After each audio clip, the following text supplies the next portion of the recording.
Saturday, June 25th. It's WWE Live. Seth Rollins returns with a vengeance. I'm back for one thing. That's the title I never lost. Seth Rollins battles Roman Reigns for the WWE World Heavyweight Championship. It's the WWE Live SummerSlam Heatwave Tour, Saturday, June 25th. Tickets and VIP packages are available. This is Mick Foley. This is Harley Race. This is Shelton Benjamin. This is Mr. Wonderful Paul Orndorff. This is the Monster Abyss. And this is Daniel Bryan. This is JBL, and you're watching the MWF. Be there live.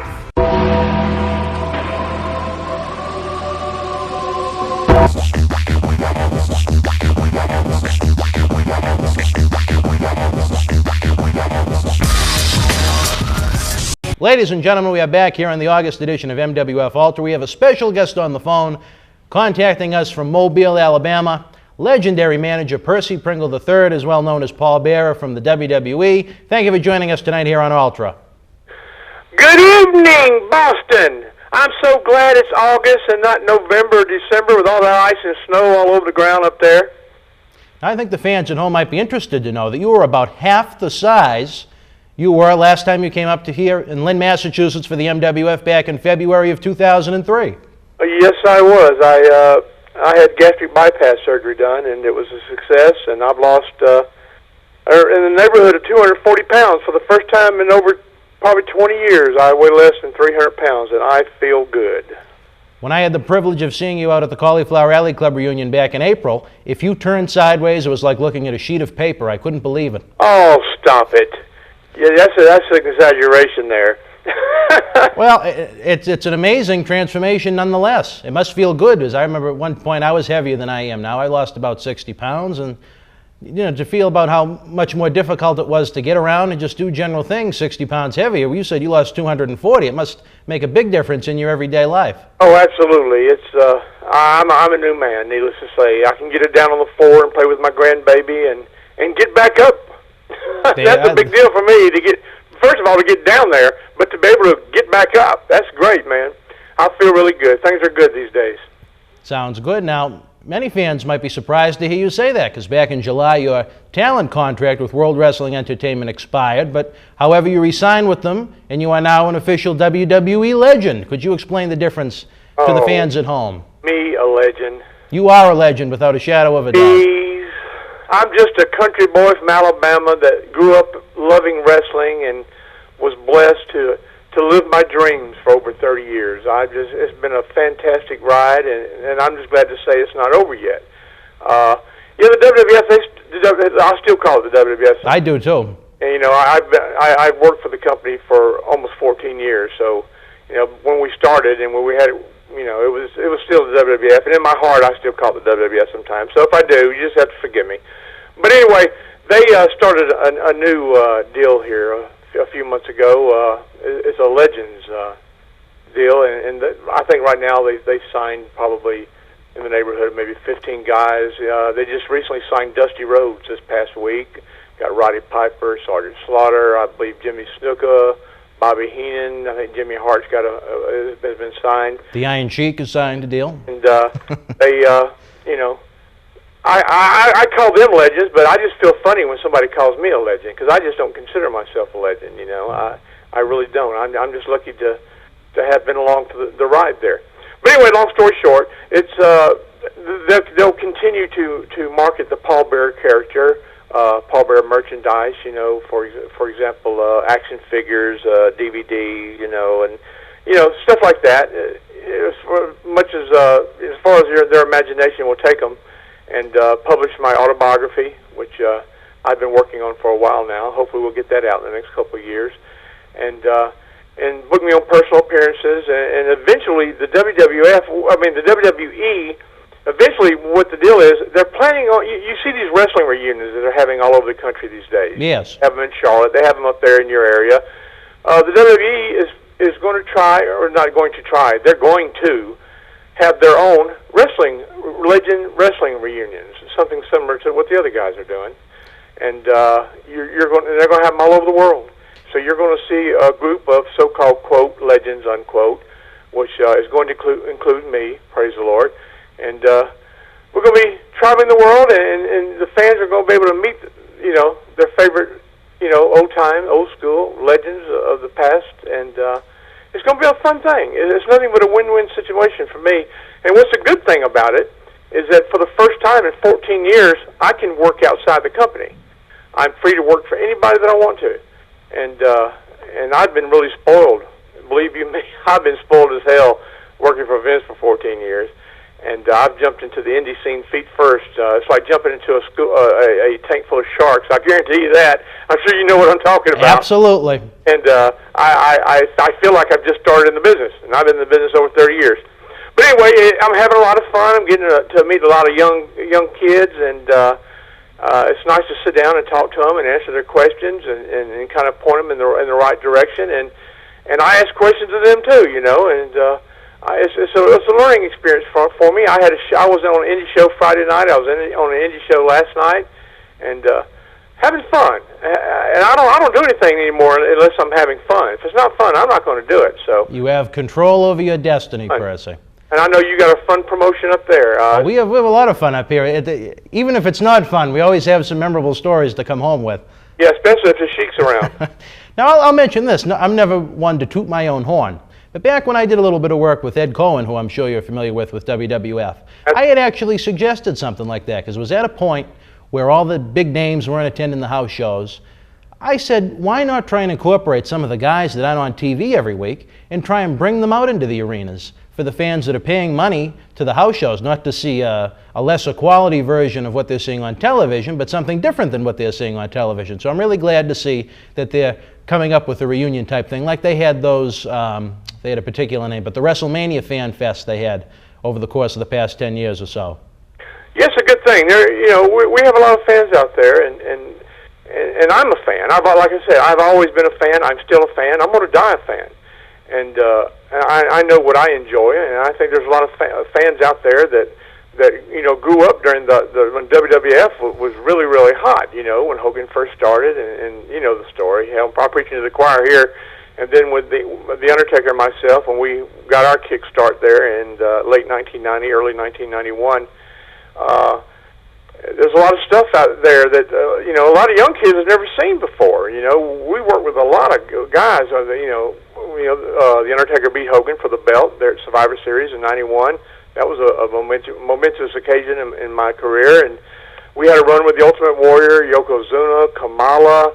It just Hacksaw Jim Duggan. I mean, some fantastic entertainment, and that you need to check it out. I mean, if you don't want to watch, if what you see today don't entertain you, turn it off and go get an old tape and plug it in.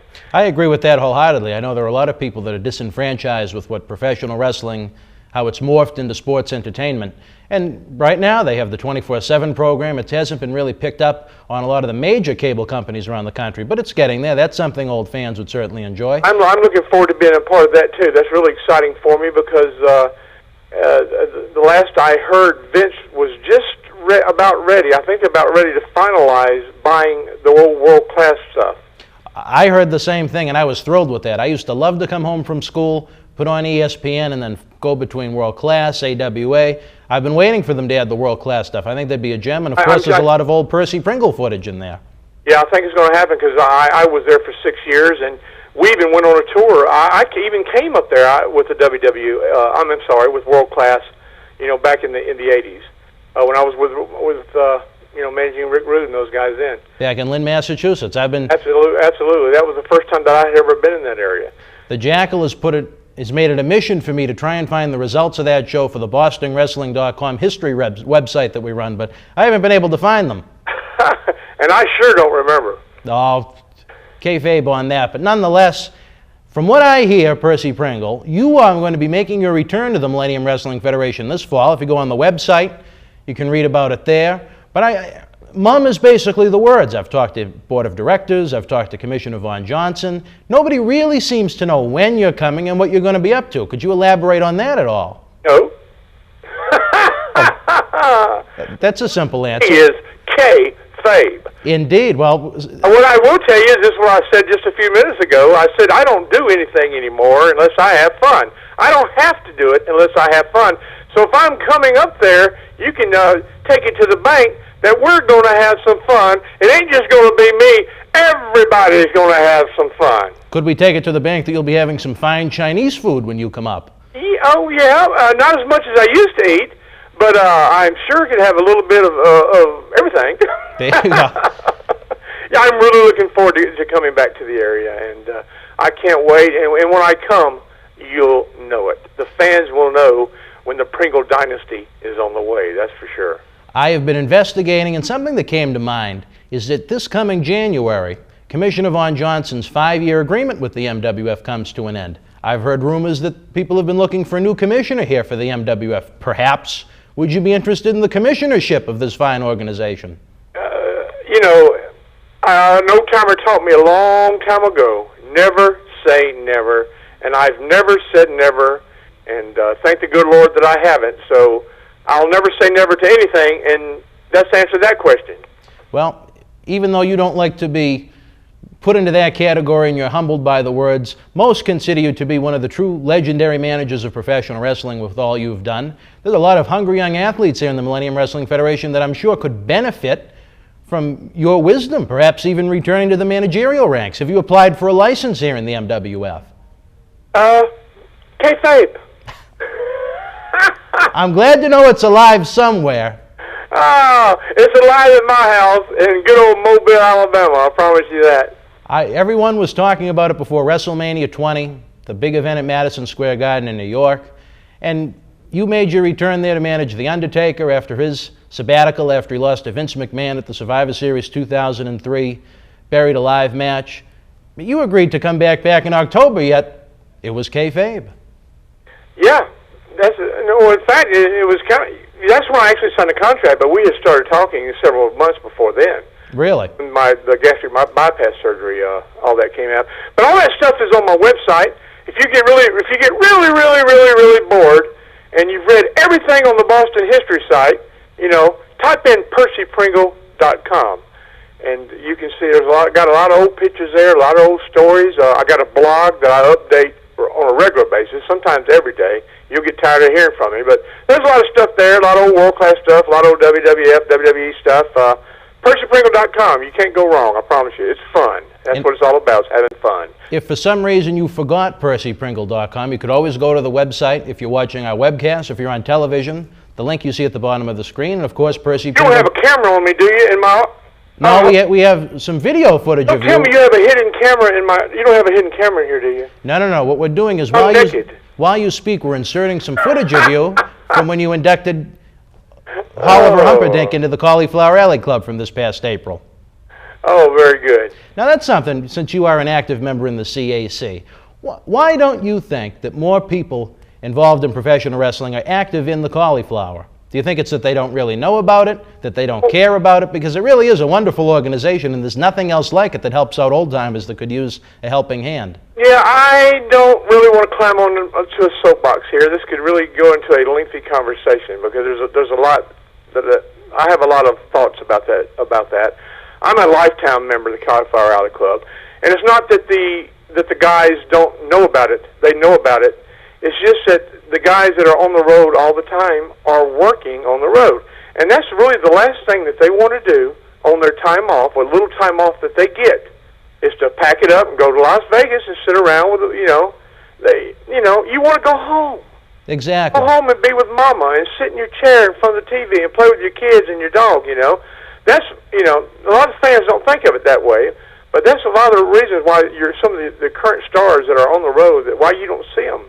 Well, I can understand how they wouldn't want to, perhaps take an off day or an off weekend. It becomes a job, Right. I really enjoyed the Cauliflower Alley Club this past, just a few months ago when I saw you last. It was a lot of fun out in Vegas. I was so free to do what I wanted to do, and, I wasn't tied down. It was just fun. It's all about fun. Exactly. I would call it entertainment. But, like we've said, the Cauliflower, the only group I know of in the world that will go out of their way to help an old-time wrestler from the territories that's down on their luck. When we had Carl Lauer on this program, the vice president of the Cauliflower Alley Club, he said that less than 10% of today's active wrestlers are members, and I was really surprised by that. I'm not surprised. But I don't feel like getting into a debate about it because I got some really personal feelings about that right now, and I don't think now's the time to bring all that up. We're talking fun. We're talking about your return to the MWF this fall, which you're going to be doing all kinds of things that you won't talk about. Yeah. Come see me. I'll let you know when I'm coming. You'll know when I'm on the way. I'd like to talk about it now, but no one will give me any official dates and locations, so I'm trying to put the pieces of this puzzle together myself, but as usual, I'm drawing a blank. Well, take your time, get you a magnifying glass and a big light, and work on the pieces, and see if you get it right. Now, one thing I'll mention before we let you go. Now, what disappointed me the most with the end of the Paul Bearer run in the WWF? I would have How about end? Well, the end of the last chapter. I would have loved to have seen you. So something I don't know. I don't know anything about any last chapter. Well, the last chapter, to the end of the chapter you're on right now, which was you were poured in cement and almost killed. I would have loved to have seen you wrapped up almost like a mummy and wheeled to ringside when Kane married Lita on Raw. I thought that would have been amusing. Yeah, not for me. Hey, it might have been good for the wallet. You never know. It would have been good to tie in the family instead of having those midgets that were roaming around. No. I'm glad that I wasn't involved in any of that. That's fine. Just remember me as I was, and when you see me again, you can just make your own judgments. If you look into the Percy Pringle crystal ball, which you might even look at percypringle.com, do you ever see making a big return to the dark side and going back to WWE? That's why I corrected you a minute ago when you said talking about the last chapter. The last chapter has us far from being written, and as long as there's an Undertaker, as long as there's a Kane, Paul Bearer's never going to be dead. We created a monster there, and the character can be resurrected at any time. And not that we're, there's no, in fact, I'll just tell you, there are no plans to do that in the immediate future, but you never know. You never say never. And could it happen again? Yeah, it's possible it could happen again. When? I don't know. Where? I don't know. But all I know right now is I'm coming to Boston pretty soon. And you're not going to see Paul Bearer. You're going to see the Pringle dynasty from Mobile, Alabama. Now, as you sit down there in Mobile, Alabama, probably in between hurricane warnings, which you get so often down where you live. I'd rather have a hurricane than a snowstorm. Well, we've had some over the past couple of years that have been pretty bad. Yeah, that ice and snow, man, that's... no matter where you live, and you know this too, and your listeners know too. You live in California, you got to deal with the earthquakes. No matter wherever you live, you've got your own little prices you got to pay to live where you want to. Unless you live in a boring area. I was born and raised here on the Gulf Coast, and so I've been used to those storms all my life. I've been through many of them, and I've been blessed. But I've got a lot of friends that's lost everything that they've owned in some past storms. But we know what to do when they come. So it's like you guys up there with the snow and the ice. When the blizzard's coming, you guys know what to do. Unless you'd commission a Von Johnson and drive into all the orange trash barrels on the side of the highway. I remember that Von Johnson guy. Oh, the traveling experiences we've had together. I'm lucky to be alive, but that again is a different story for a different time. I want to have fun. Let's don't talk about him. That's a downer. Indeed. As you sit back in your office and you look around and you see all that memorabilia that you have from your time in wrestling, talk about some of your favorite memories. I know you're talking now, must be close to 30 years. I mean, if you could just see my office right now, sitting right in front of me, and there's pictures of this on my website, on my blog from about a week ago. You might have to go back about a week. But sitting right in front of me, on the top shelf above my computer, is the original Texas Heavyweight Championship, the World Class Wrestling, the original belt, the belt that the Von Erichs wore, that David Von Erich wore, that Gino Hernandez wore. I have that belt. It's right here in my office. How did you get that? I have the World Class Tag Team Championship belts, the ones the Von Erich brothers wore, the ones the Freebirds wore. I have the original right here in my office. As I turn to my right, on another shelf, I have all my urns. I have the original urn that I carried all those years with The Undertaker, full of dents. Every dent has a story. Every one of them. And then another urn that I used, and then a lot of urns that the fans made for me. I had some very talented, fans always made us stuff, and I had some very talented woodworkers that created a couple of urns for me. One's out of mahogany. It's just beautiful. And then I got another one made out of cherry. That's really beautiful. But I've got pictures all over my walls. You know, it's just my little hideaway where I can my wrestling library of tapes and books, and sometimes I'll start going through the closet and I'll find stuff that I forgot that I even had. I just pictures, and it's just unbelievable the collection I have over the past 30 plus years, and I'm just a pack rat. I would never throw anything away. Do you really have that large of a collection of memorabilia? I sit here in my office, you know, in the quiet, and the history's right here in front of me. Like I said, the belts, the urns, the pictures, and it's all here, and it feels good. It really does. It feels good, and it's still fun. I have to ask this question. How does a manager wind up with the world-class championship belts? What do you want me to tell you? I stole it? That's what I was kind of thinking. I was hoping to get a juicy story out of you. I stole it. I went to Fritz Von Erich's house. I busted the window out and went in there and stole all the belts. That's exactly what I did. Are you happy? Good enough. Now you're making the hill, the old Percy Pringle hill. See how I can turn so quick? That's what you don't know about me, Boston. You don't say, well, is he going to come in? Is he going to be a nice baby face? Or is he going to come in and be the old-fashioned hill Percy Pringle III? You just never know about me. That's why I said K-Fave.